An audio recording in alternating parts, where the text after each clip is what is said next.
To find the min, max, mean, median, mode, interquartile range, all that kind of stuff, we can do it with our TI-84 calculator.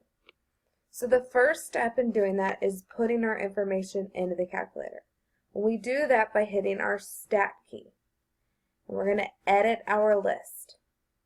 If you have stuff written in here, you can either, one, clear the memory, or if you scroll up and have the L1 highlighted or L2 highlighted, hit clear, then scroll down, and all of that information will be wiped out. So we're going to use 2, enter, 5, enter, 6, enter, 7, enter, 7, enter, and 11. We used this in the other videos where we did this by hand.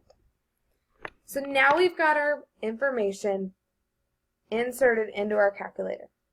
So now to find our information from this, we're going to hit Statistics again, and now we want to calculate. We're done editing, we're moving on to calculate. So you're going to scroll over, and we're dealing with one variable statistics. So you're going to hit 1 or enter on one variable statistics. Hit enter, and your data should come up. If not, and it asks you to clarify list 1 or whatever, just scroll down and hit calculate. This X with a line over it, which is 6.33, that's your mean. The big E means summation, so it's talking about the sum of your X values. So if you were to add up our 2, 5, 6, 7, 7, and 11, you would get 38. These other ones you will see later in high school. N equals 6 is just talking about the number of terms, so instead of counting them up if you have a large number of terms. Min X is obviously your minimum value. Q1 is your quartile 1. Median is your median. Q3 is your quartile 3. And max X is your max value. So you can get your range by subtracting your max and your min values.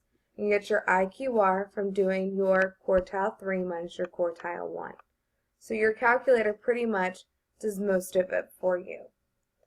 Now, if you want to graph a box and whisker plot, you're now going to go up to your Y equals key, and you want to make sure no graphs are in here. We want this all cleared. You can just hit clear to get rid of any information that's in here. We're going to hit second Y equals because above it has stat plot. So we're plotting our stats. Since we put things in list 1, we're just going to hit enter for the first one. We want to make sure we turn it on now. And then when you scroll down, if you use your arrow key, you'll see this first one has an outlier. There's a point coming out. And then this one does not. We're going to look at the outliers one. We already know from a previous video that this one has outliers. So hit enter on the one that you want. And list 1 is already written. If it wasn't, when you scroll down there, you can hit second, and then above the number 1 is list 1. Say you accidentally put your data in list 2 or list 3, you can just tell the calculator which set of data values you want. And then everything else is good. This will give you how you want your outliers. It doesn't really matter. So then we need to set our window. Okay, when we're doing this, our lowest X value, our lowest term was 2. So I just want something a little bit smaller than 2. So I'll put 0.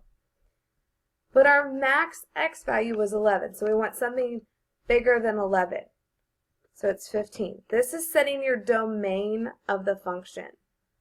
Now we have our Y values. We're not going to go negative, so we want our Y minimum to be 0. And then we can leave our Y max at 10. Then when you hit graph, you can see your box and whisker plot. Here's your outlier. Here's your minimum value. This is your quartile 1, and this over here is your quartile 3. And then the line in the middle is your median. So there's your box and whisker plot done by the calculator.